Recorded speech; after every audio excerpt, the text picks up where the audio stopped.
My name is Ivy Mirik, and I am 35 years old. On my first night in the beach house I had just bought outright. Cash. Every dollar of it earned. My mother-in-law called at 9:40 to tell me she was moving in at 8 the next morning and bringing half my husband's family with her.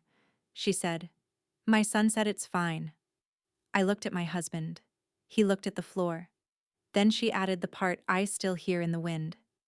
"If you don't like it, you can find somewhere else." My hands shook. I smiled anyway. And then I stayed up the whole night and left something on the kitchen table for them to find, and that folder is the reason every single thing after it happened the way it did. Welcome back to Hidden Family Revenge. This is where we sit with the quiet ones. The women who kept the receipts, kept their heads, and finally stopped keeping the peace. If anybody has ever treated what you own like something you were holding for them, you already know the sound of that phone call. Drop a comment and be sure to subscribe. I spent 12 years at Baxley Coastal Engineering, and I left it over 11 pages. The job was flood hazard work on a barrier island, which means I was the person who told people what the water was going to do to their house. I got my license at 27. After that, nothing left my desk without my name on it and a stamp under the name, and a stamp is not a suggestion.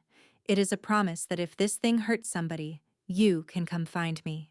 Last November, Cormorant Ridge Development wanted a report softened, not falsified, softened. 2 sentences moved to a footnote and unsafe changed to marginal. I wrote it the way the numbers wrote it. They took their business somewhere else, and in December Griffin Baxley walked me out to the parking lot and shook my hand and told me the severance was $58,400 and that he was sorry, and both of those things were true. But the report was not why I quit. In 2021, I evaluated a cottage in Rodanthe for a woman named Delia Fry, who was 79 and had lived in it since she was a bride. I told her it had to come down or go up. She told me she'd take her chances. In September of 2023, the ocean took the whole thing in one night, and she stood on the road in her slippers and watched it go. She lived. I stopped sleeping. Because here is the rule I had been running my whole life on, and I had never once said it out loud. If I knew, I owned it.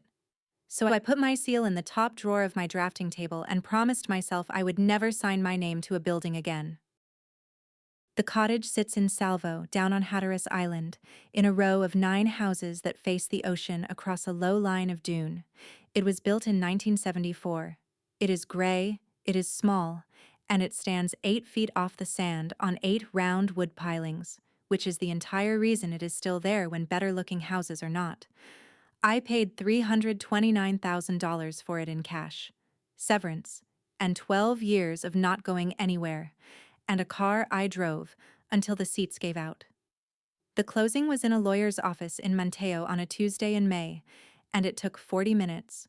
Wade was supposed to come. He called that morning and said a builder in Currituck needed a delivery signed for, and I said that was fine, and I meant it at the time. So the deed came back with one name on it, Ivy Myrick. I kept my own name when we married because my license has that name on it, and Rhoda never got over it.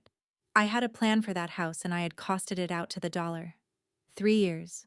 Pull the old pilings, drive new ones deeper, jack the whole box up above the flood elevation, and do most of the labor myself on weekends. 180,000, spread over 36 months. I was going to be 40 years old standing in a house that could not be taken by water. I drove down alone with the keys in my coat pocket and a folding chair in the truck bed. Nobody else came.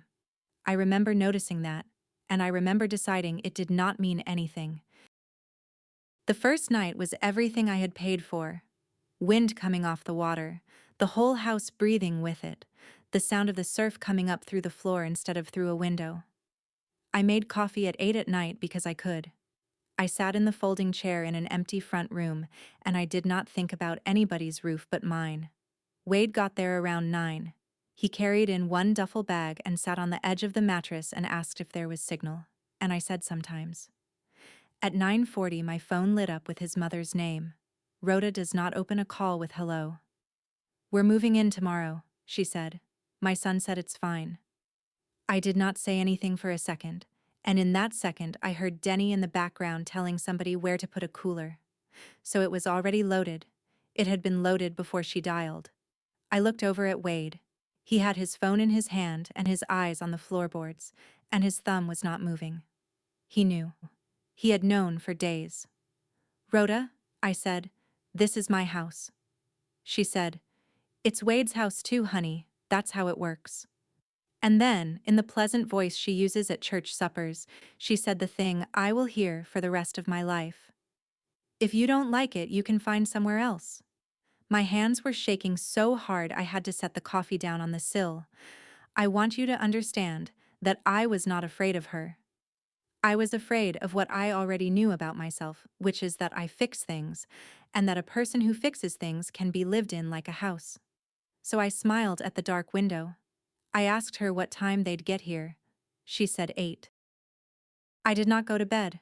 I made up the 2 spare rooms with the sheets still in their store creases, and I washed every towel I owned, and at 11 I drove to the one market still open in Avon, and bought eggs and coffee and a ham, and 2 boxes of the cereal the kids like. Wade slept through all of it. Around 2 in the morning, I sat down at the kitchen table with the accordion file from the closing, and I did the only thing I have ever known how to do when I am frightened, which is get the facts in one place where a person can look at them. The deed, the survey, the elevation certificate, the flood insurance declarations page, $4,180 a year. Wind and hail, $2,940. County taxes, $2,100. The flood map showing this row of houses sitting in a V-zone, which is the designation for coastal high hazard, which in plain language means the water here does not rise, it hits. This certificate showing the lowest structural member of my floor system at 11.4 feet, and the base flood elevation at 12, which is the polite way of saying this house was built before anybody was required to care. And the county rule that any repair or improvement reaching half the value of the structure forces the whole thing up to current code. Then I got out a legal pad and wrote 1 page by hand what this house is, what it costs every year, what in it can hurt you. I did not write a single unkind word on that page. I put the page on top, closed the file, and set it in the middle of the table where the light hits first. They came at 10 past 8 in 2 vehicles and a rented trailer. Rhoda got out first, 66 years old, hair set, carrying a covered dish like she was arriving somewhere she was expected. Behind her came Denny, who is 41 and builds decks and additions and has never once been wrong about anything, and Eileen, and Tyler, who is 13, and Hattie, who is 8, and had her pillow under her arm.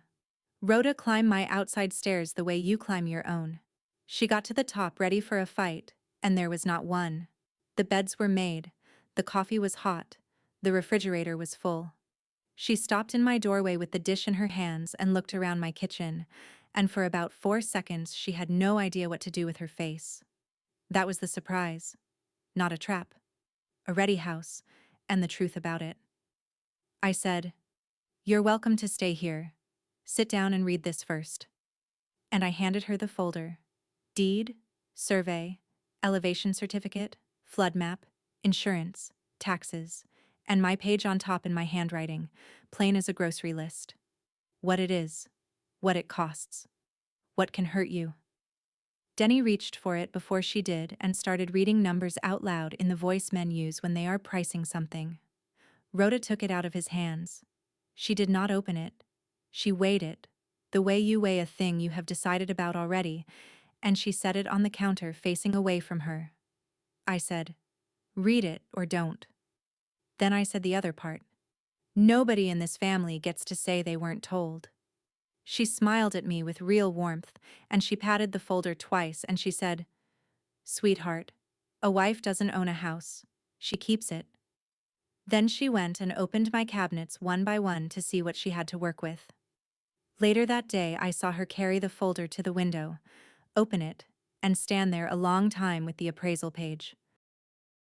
I need to tell you what that house was supposed to be, or none of the rest of it will land right. For 12 years I was the person who carried other people's water. I do not mean that as a figure of speech.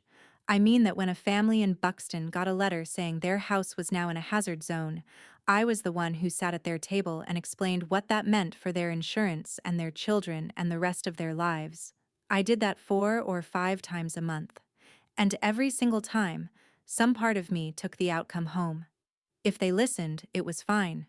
If they did not listen, then I had not explained it well enough.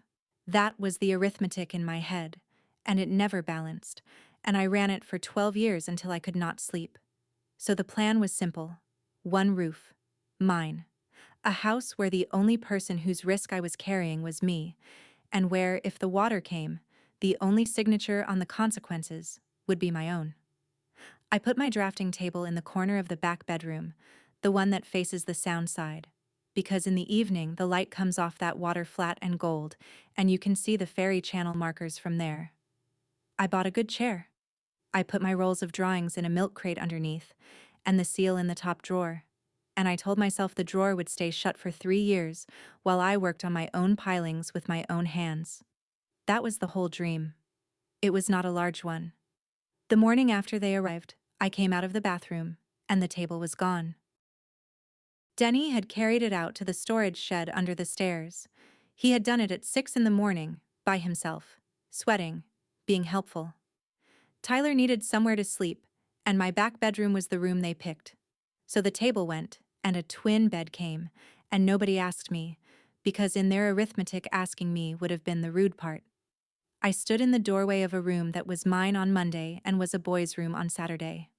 Wade came up behind me with a cup of coffee and said, "It's just a table, Ivy." I said it was a drafting table. He said, "It's a table." That was the entire conversation, and I want you to notice how efficient it was. Rhoda reorganized my kitchen that same week. It took her about 4 hours. Every cabinet, every drawer, the spices in a wire rack she brought from Elizabeth City. My mother's cast iron moved to the bottom under a stack of sheet pans where I could not lift it out one-handed. She was not being cruel. She was being competent, in a house she had already decided was hers to be competent in. By Friday, I could not find a knife without asking. And here is the part I have thought about most since. I did not fight about the kitchen, and I did not fight about the table because I have spent my whole adult life deciding which things are worth a fight, and I am good at that math. And I was wrong. On Sunday I walked out to the shed to see what was left of me. The drafting table was standing in the sand against the wall with beach chairs stacked on it. I pulled the top drawer open. My seal was still in there, right where I had left it. The second week, Rhoda's church friends started coming down from Elizabeth City for the afternoon. 3 carloads over 2 days, casseroles and folding chairs, and a lot of admiring of the view. I made tea. I carried chairs up the outside stairs.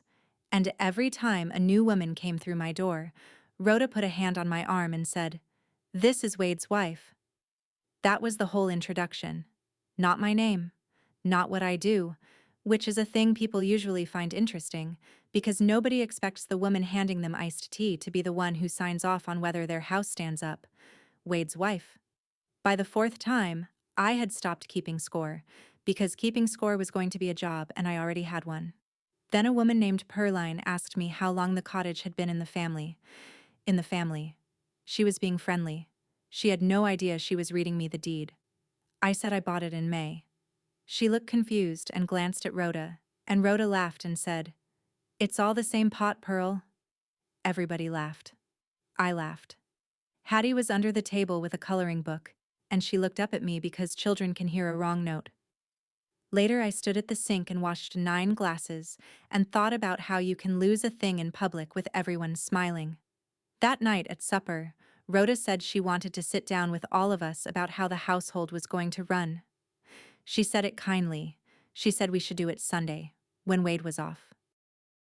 Sunday, 1 o'clock. My table. 7 people around it. Rhoda ran it like a woman who has run a lot of tables. Denny would handle repairs and any building. Eileen would do the shopping and keep a list on the refrigerator. Tyler would take the trash to the road. Rhoda would cook, which she said in a way that made it clear the kitchen had already been annexed. Wade would keep paying the truck note. And me? She said. I could keep doing whatever it was I did on the computer. Everyone was pleasant. There was a pound cake.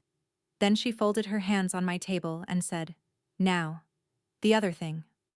She said the house needed to be put right on paper. She said with Bud gone, she had learned the hard way what happens to a family when the paperwork is sloppy, and that Wade's name belonged on the deed alongside mine, so the boys would be protected if anything happened to me. She said it with such warmth. Denny said that was just common sense. Eileen looked at the table. Wade drank his tea and did not look up. And that was when I understood he had heard this plan before. In a car. On a phone. Days ago. And had not brought it home to me. Rhoda reached over and put her hand on top of mine and said it again. The way you say a proverb. A wife doesn't own a house. She keeps it. I want to stop here and ask you something because I have thought about that table for a long time. If you were sitting where I was sitting, with a pound cake in front of you and 6 people looking at you and one of them your husband, what would you have said? Tell me in the comments. I'd honestly like to know. And if you're new here, subscribe. Because this next part is where it turned. I said no. I said it once, at a normal volume, with my hands flat on the table. I told them I bought the house with my severance and my savings, that the deed was in my name because that was accurate, and that it was going to stay that way. I said they were welcome to stay through the summer. I even said it kindly, which I have since decided was a mistake, because kindness at that table was read as an opening bid. Rhoda's face changed in stages. First the surprise, then a smile that did not go anywhere near her eyes, and then she was standing up, and her voice was up at the ceiling. She said she had raised 2 boys with nothing. She said she had never in her life put herself in front of her family the way I was doing right now. She said I had turned Wade into a boarder in a house he sleeps in. Denny said, "Mama," once, and that was all he had. I stayed in my chair.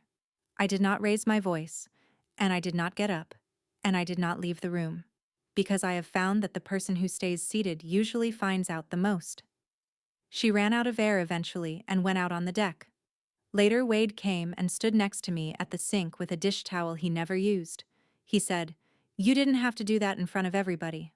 I asked him what he thought I should have done, and he said, "Mama's had a hard year." Nothing about the deed, nothing about me. He was not defending me and he was not defending her. He was explaining her, which is a thing you only do for the person you have already chosen. 2 houses north of me lives Odette Van, who is 72 and drove a school bus in Dare County for 31 years. She caught me sitting in my truck in my own driveway one evening with the engine off, which is a thing women do when the house is full, and she walked over and knocked on the window and said, "Come have coffee where nobody's talking." Her deck faces the water and has 1 good chair and 1 bad one, and she gave me the good one. She asked my name. Then she asked what I did. And when I told her, she said, "So you're the one they send." Nobody had called me anything but Wade's wife in a month, and I had to look at the ocean for a second. We talked about the island. She told me the row we live on used to have a real dune in front of it, and that the northeaster last February took 11 feet off it in 3 days, sand gone out from under the walkovers, and the county hauled some back in the spring and called it done. She said it the way old people on that island say everything about the water, which is without any drama at all. She said, "It always comes back for the rest." Then she poured more coffee and asked me, plainly, why there were 7 people living in a 3-bedroom cottage that had 1 name on the tax card. I said it was my husband's family. She looked at me over the cup and did not say anything, which was worse and better than advice. The next morning was a minus tide, and I took a flashlight and went under my house, because I am the kind of person who goes under the house. It is not brave, it is a compulsion with a license number. There are 8 pilings, 2 rows of 4, round southern pine, salted gray and hard as bone. I walked the front row first, the ocean row. And on the 2 center pilings I found something I did not want. The sand around them had dropped. Not washed, dropped. The way sand goes when water has been running past a post and taking the fine material out from around it. Below the old water line, the wood was a different color for about 1.5 feet. A band that had spent 50 years buried and was now standing in the open air. That band is not damage. That band is information. It tells you the ground has moved and how much of the pile is still holding. I stood there with my hand on that post and did the numbers in my head, And they were not good numbers. But they were not final ones either, because you cannot know embedment from the outside. You have to probe it, and probing it means measuring it, and measuring it means writing it down. I got out my field book and put the date and a sketch and 4 dimensions, and then I sat down in the sand under my own kitchen with my back against a piling. If I knew, I owned it. I closed the book. I climbed out, and I brushed the sand off, and I went upstairs and made 8 people breakfast. 9 days went by and I did nothing about the book, and I want to be honest with you about why. If I probed those piles and the number came back bad, the house would be finished, and it was the only thing I had left that was mine. So I found work. I repointed the outdoor shower. I priced pilings. On a Thursday, I walked up to Odette's with a bag of tomatoes and she said, offhand, stirring her coffee, "Somebody was asking after your lot." I asked her what she meant. She said she had been at the county office in Monteo about her own tax listing the week before, and a woman was at the counter ahead of her, asking what the little gray one in Salvo was carried at, and whether the card showed one owner or two. Odette said the woman was well-dressed and older and had her hair set. She said she only remembered because the clerk said the same thing twice, and the woman wrote it down. I asked what the clerk said twice. Odette said, "One name." I stood there holding a bag of tomatoes on an old woman's deck, with the wind coming across the sound, and I felt the floor of my life tilt about 2 degrees. I had known for 9 days, and I had not let myself say it. I said thank you for the coffee. I walked home, and I did not go inside. I got the truck keys out of my coat and I drove north up Highway 12 toward Monteo, over the inlet bridge, an hour and 15 minutes, and I did not turn the radio on once. The Register of Deeds office in Monteo is a counter, a computer terminal for the public, and a woman named Winnie who has clearly explained the same thing 9,000 times and is still polite about it. I typed in my own name. The screen gave me my deed from May, one grantee, Ivy Myrick. And underneath it, dated 3 weeks earlier and recorded at 11 in the morning on a Tuesday, there was a second instrument on my property. A general warranty deed. Grantor, Ivy Myrick. Grantees, Ivy Myrick and Wade Harkness, husband and wife, as tenants by the entirety. I read it 4 times.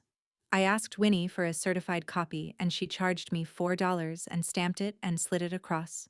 And I looked down at a signature on the grantor line that was mine in every particular except one. Whoever traced it got the loops and the slant and the pressure.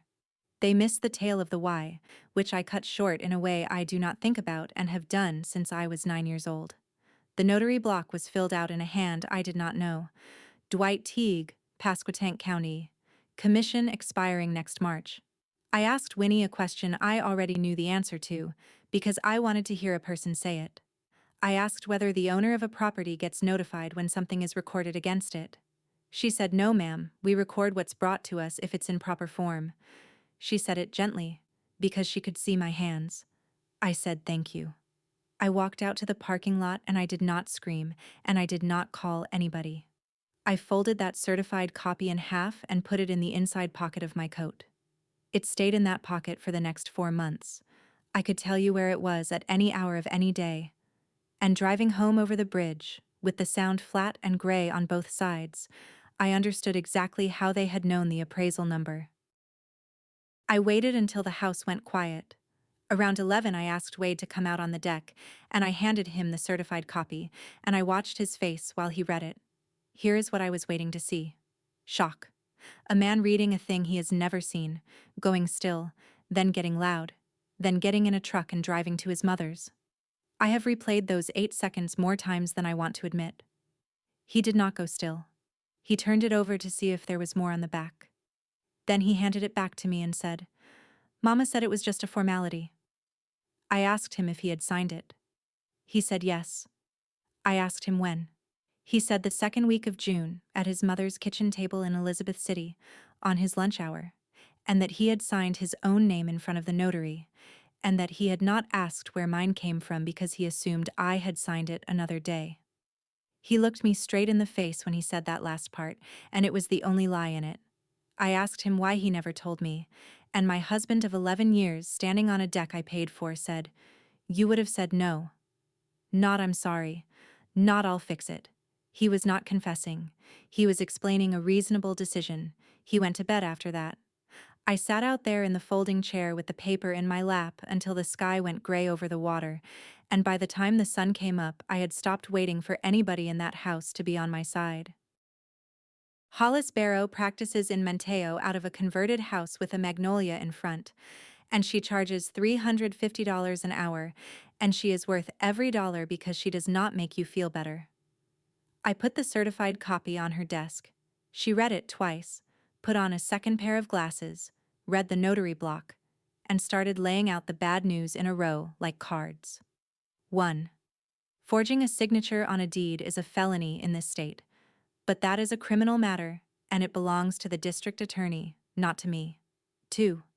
To clear my title, I would file a civil action to set the deed aside and quiet title, and that runs $12,000 to $18,000 and 12 to 18 months, and I had about $14,000 left in the world. 3. I asked whether I could just put them out. She said they are not tenants. She said summary ejectment in small claims is for landlords, and my in-laws are family occupants who came in with the consent of a man whose name is on a recorded instrument, and until a judge cancels that instrument their possession is disputed, so my fast door does not exist. Then she took her glasses off and gave me the fourth one.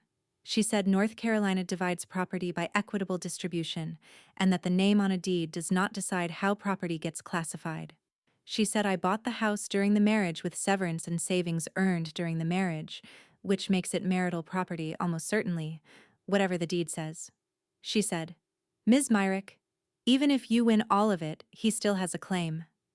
If you have your own name alone on something, do me one favor tonight. Go read the actual paper. Not what you remember signing. The paper. Then come back, because this is where I stopped being able to fix it. It took me until the middle of September to make that drive. Dwight Teague notarizes out of a tax preparation office on a corner in Elizabeth City, 2.5 hours north of Salvo, past the Sound and the fields, and the long empty stretch where the radio quits. I did not go there to trap anybody. I did not record anything, and I did not bring a witness. I brought the certified copy, and I asked him a question. He is 63, and he has the kind of office where the calendar on the wall is from a heating and air company. He put on his glasses and looked at the document, and he knew immediately. He did not stall for 1 second, which I have thought about a lot since. He said Rhoda came in the second week of June with the papers already prepared. He said Wade came in with her and signed in front of him. That part was clean. He said the grantor page came in already signed, and that he asked about it. And Rhoda told him her daughter-in-law was at work on the island and could not get away, and that I had signed 100 pages like that already this year. And then he said the sentence that explained my whole life for the last 3 months. He said, I've known Rhoda Harkness 40 years. He did not check identification. He did not have me in front of him. He notarized a signature he never saw made because he trusted the woman standing in his office instead of the paper in his hand. He apologized. He meant it. He got up and got me a bottle of water from a little refrigerator, and his hands were not steady, and I sat there in a plastic chair and understood that an honest man had cost me my house without 1 minute of malice. I did everything you are supposed to do, and I did it in order. I signed up for the fraud notification service the Register of Deeds runs, which emails you when anything is recorded under your name, which would have been useful in June. I got a certified copy of my own original deed and put it in a safe deposit box in Nag's Head. Then I drove to the sheriff's office and filed a report. Deputy Sonia Ruark took it, and she was thorough and she was kind, and she wrote down every date I gave her. Then she put her pen down.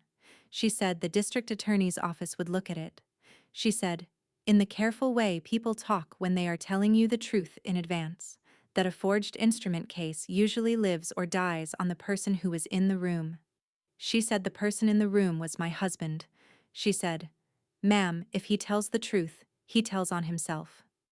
A man does not have to say anything that puts him in a courtroom next to his own mother, and no prosecutor on this coast was going to build a felony out of a family deed with no cooperating witness and a notary who would say he made an honest mistake. She told me I could still sue. She said the word civil twice. I thanked her because none of it was her fault, And I walked out into that parking lot and stood there with my keys in my hand. That was the last office. There were no more offices. On the drive south, the wind came around out of the northeast and started pushing my truck toward the shoulder, and the flags at the bridge were standing straight out. I came down for water at 5 the next morning, and Rhoda was already at my kitchen table with the kettle on and the lights off. She does not sleep either. She poured me a cup without asking, and we sat there in the dark with the wind starting, and she talked. And I let her. She said she married Bud Harkness in 1984, and they bought the house on Burgess Street the same fall. She said the deed had his name on it, and his father's name on it, because his father had put up part of the money, and that was how it was done. She said she worked the night shift at a crab processing plant for 29 years and paid the note out of her own envelope more months than not. She never asked to be added.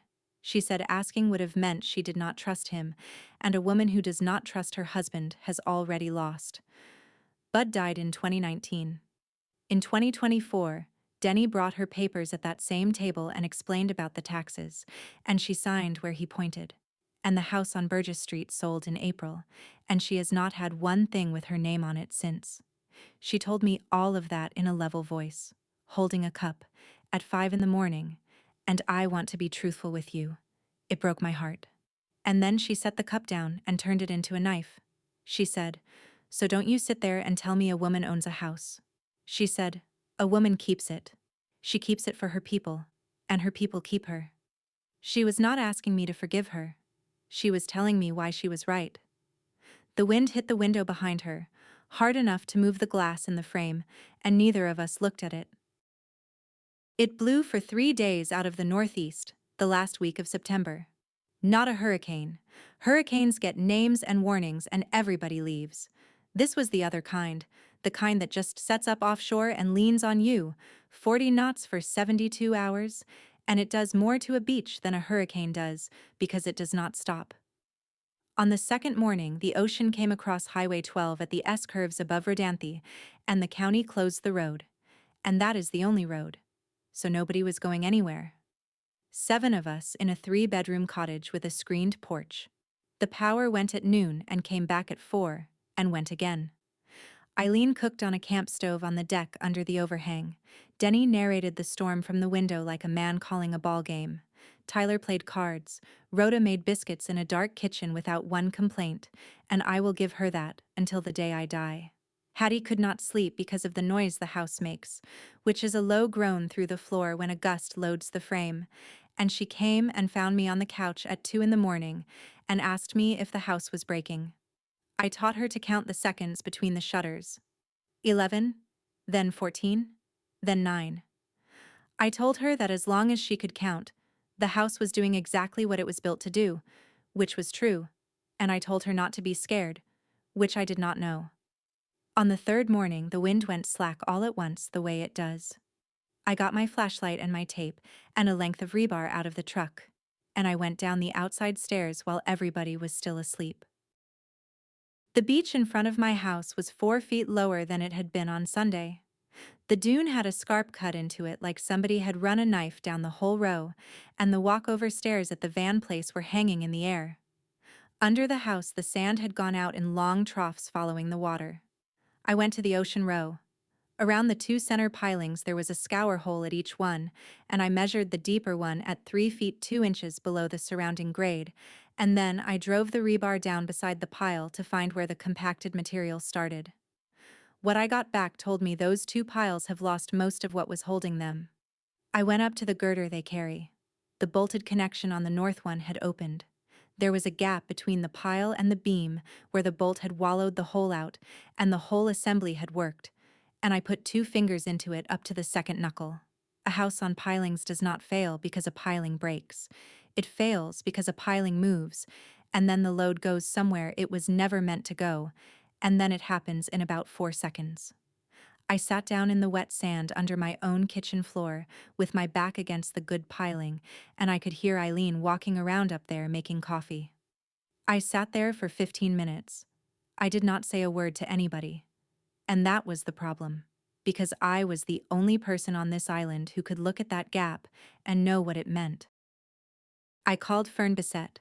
She is 48. She is a licensed surveyor in Monteo, and we worked 11 years worth of jobs together back when I had a business card.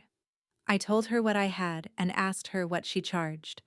She said, "Don't be stupid," and I said, "I am paying you." And she came down 2 days later when they reopened the road, with the total station in the back of her truck and her son to hold the rod. She shot the grate around all 8 piles and tied it to the benchmark. She probed the scour and cross-checked my rebar with a proper depth rod. It took her most of a day. Then she sat on my tailgate and filled out her form, and printed it, and signed it, and dated it, and handed it to me. And I wrote her a check for $1,150, which I could not afford, and which was the most important $1,150 I have ever spent. Because up until that piece of paper existed, everything I knew was in my head, and in a field book, and a thing in your own head can be argued with. Now it was on a signed and dated document held by a second licensed professional. I could not unknow it. I could not unrecord it. Silence was not going to be a delay anymore. Silence was going to be a decision, with my license number attached to it. Fern put her sunglasses up on her head and looked at the underside of my house, and then at me, and she did not make a speech. She said, "You know what you have to do with that." I drove her out to the road. When I came back, Denny was standing under the house with a tape measure. Denny had a plan and he unveiled it Saturday at a cookout, standing at the grill with tongs, to 6 people and me. He wanted to close in the ground level, frame walls between the pilings, insulate, hang 2 doors, run a window unit, and put Tyler and Hattie down there so they would each have a room. He said the concrete slab under there was perfectly good. He said, "It's just walls and a door, that's all it is." He said nobody needed a permit for that. Eileen had already measured for curtains. Rhoda stood up with a paper plate in her hand and told the neighbors from the rental next door that this was the family's beach house, and they were getting it fixed up right. In front of 6 people. Wade turned a hamburger over. Here is what was in my coat pocket while he talked. A certified copy of a deed with a forged signature on it, and a surveyor's signed report showing 3 feet 2 inches of scour at 2 oceanside piles on a house whose ground level he wanted to fill with children. Solid walls between pilings in a coastal high hazard zone are illegal for exactly one reason. In a surge, walls hold. And what holds gets pushed, and what gets pushed takes the pilings with it. I had been telling myself I could still just leave, sign the divorce, take whatever a judge gave me, drive off this island and let them have the thing. That was the last door out of this, and I stood there at that cookout and watched it close. Because if I left, an 8-year-old was going to be sleeping on that slab. If I knew, I owned it. So let me put it to you, the way it was put to me. If you were the only person standing there who could see it, would you say it out loud? Knowing what it costs you? Think about that. Then stay with me. That night, I went out to the shed with a flashlight.